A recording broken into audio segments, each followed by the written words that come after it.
John 21, an epic epilogue. Let's check it out.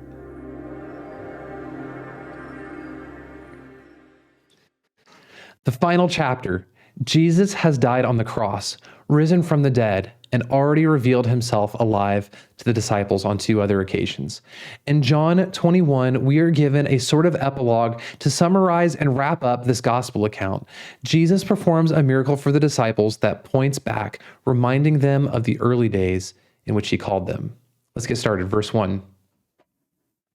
After these things, Jesus manifested himself again to the disciples at the Sea of Tiberias, and he manifested himself in this way. Simon Peter and Thomas, called Didymus, and Nathanael of Cana in Galilee, and the sons of Zebedee, and two others of his disciples were together.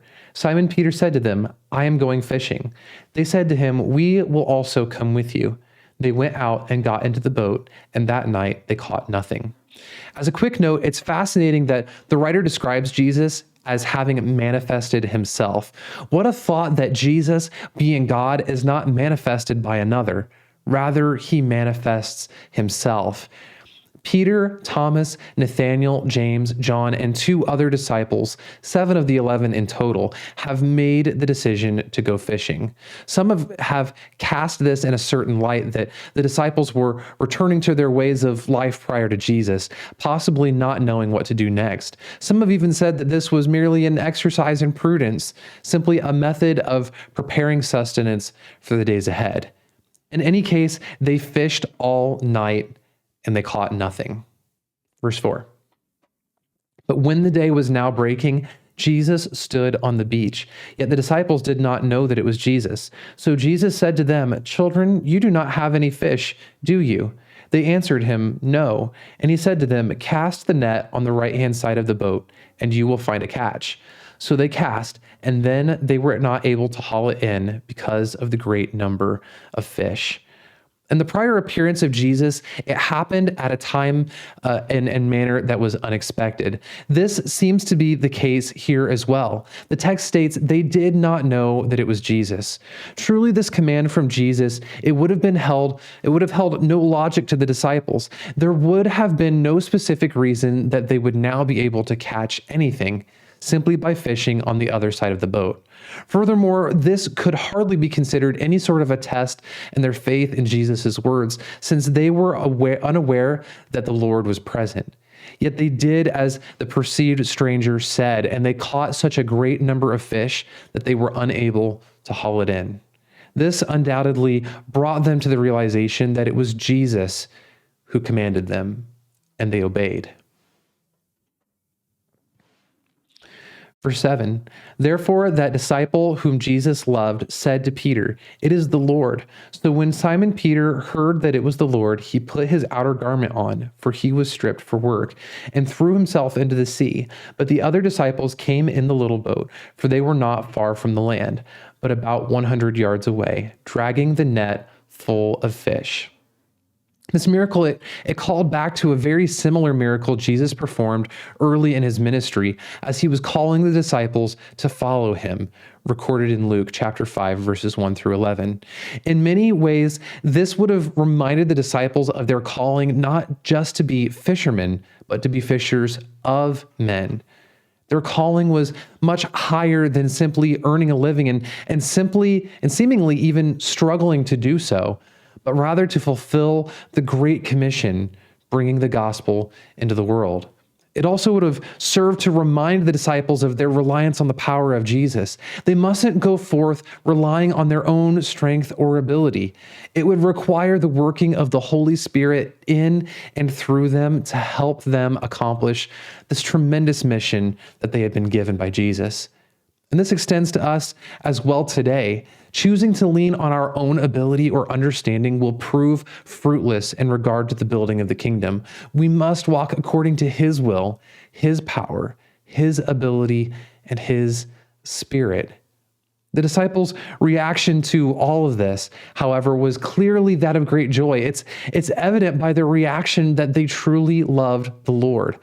In a certain way, this even shows a certain shift in priorities as well. Peter, having just caught a tremendous catch of fish, leaves it behind and even goes so far as to throw himself into the sea to get to the Lord faster. No slow-moving, overloaded boat, no allure of material success, nor would any sea waters keep him from Jesus. Verse 9. So when they got out on the land, they saw a charcoal fire already laid and fish placed on it, and bread. Jesus said to them, "Bring some of the fish which you have now caught." Simon Peter went up and drew the net to land, full of large fish, 153. And although there were so many, the net was not torn. Jesus said to them, "Come and have breakfast." None of the disciples ventured to question him, "Who are you?" knowing that it was the Lord. Jesus came and took the bread and gave it to them, and the fish likewise. This is now the third time that Jesus was manifested to the disciples after he was raised from the dead. Even post-resurrection, Jesus proves himself to truly continue serving. He had already prepared the fire and the food he had already had for the disciples. It was abundantly clear at this point that the stranger was indeed Jesus. Yet in a certain way, the point was driven even further as he shared the bread and fish with his disciples, as he did at the feeding of the 5,000 and undoubtedly many other times besides. Even in something as small as a meal, the disciples didn't provide for the Lord. Instead, he had continued to provide for them. In some ways, this brings a reminder for us as well. We should never have the attitude that we provide something for the Lord, that he owes us some debt of gratitude for any good that we accomplish for him. Even in our service to the Lord, we find ourselves the recipient of blessings, not the bearer. God has a tremendous, grand plan of salvation at work. We, as obedient children of the Lord, are blessed to be involved in even the slightest capacity. Verse 15.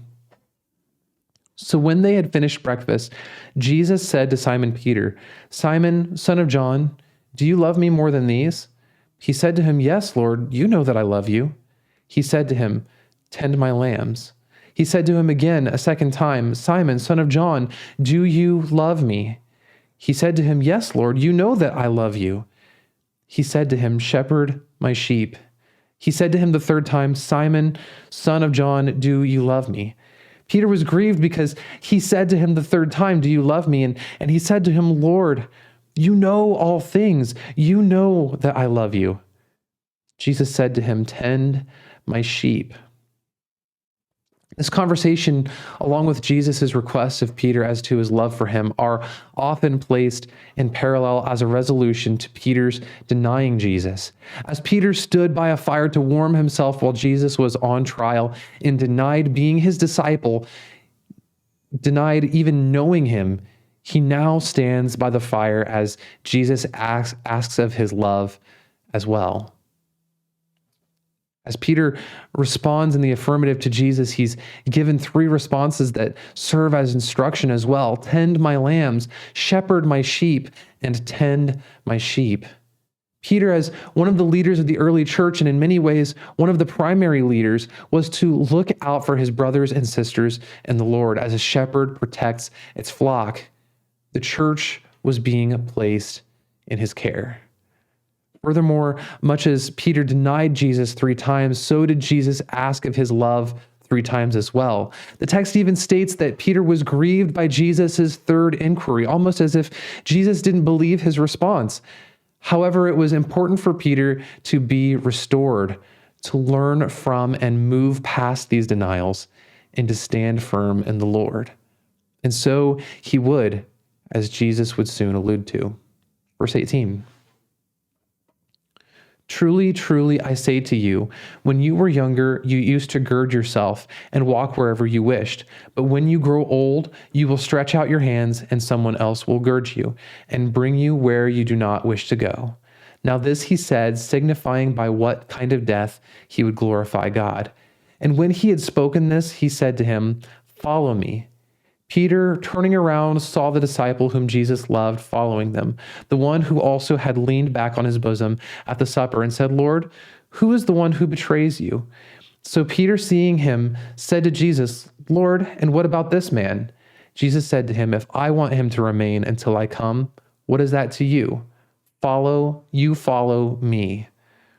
Jesus spoke of Peter's future, that he would be girded, led where he did not want to go, and that he would die a death with hands outstretched. Peter would one day be crucified as Jesus was. He, however, as history records, chose to be crucified upside down, not considering himself worthy of even the same death as his Savior. Even with this thought fresh on Peter's mind, Jesus offers him the charge, follow me. Essentially, he charged him, even in the face of this being his future, to continue onward in the faith regardless. Peter then inquires as to the fate of John, the disciple whom Jesus loved.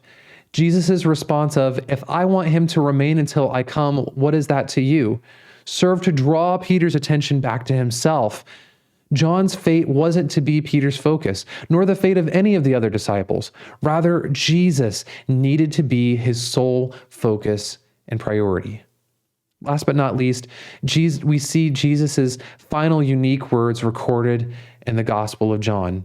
In a certain way, they serve to answer his first words of, what do you seek? His response to our heart's answer being, you follow me. Verse 23. Therefore, this saying went out among the brethren that disciple would not die. That disciple would not die. Yet Jesus did not say to him that he would not die, but only, if I want him to remain until I come, what is that to you? This is the disciple who is testifying to these things and wrote these things, and we know that his testimony is true. And there are also many other things which Jesus did, which if they were written in detail, I suppose that even the world itself would not contain the books that would be written. While this statement from Jesus was taken out of context and used to insinuate that John would not face death, it did serve some fulfillment in certain ways. As mentioned in previous studies, John was the only disciple to not die the death of a martyr. Moreover, he would one day be exiled to the island of Patmos, where he would receive the book of Revelations, witnessing visions of Jesus' glory as he comes again to establish eternity. In his closing and final statement, John attests to his validity as a witness of the events recorded in this writing, while also testifying to the non-exhaustiveness of it. Truly, Jesus said and accomplished so many things that, as the text states, if they were written in detail, I suppose that even the world itself would not contain the books that would be written. With that, we come to the end of not only chapter 21, but also the end of the Gospel of John. It's been a long time coming, and it's been a long road. Thank you for your support along the way. I pray that this series has been helpful and fruitful in your work with the Lord, and that it will be used by him for whatever it is that he would will. In 2 weeks, we'll begin our next study in the book of Luke as we begin examining one of the synoptic gospels in depth. It's my hope that this will help us to gain an even greater context regarding the life and teachings of Jesus. If you haven't already, please consider subscribing to stay up to date as we continue studying together and even as we begin to launch that next series. Thanks for watching.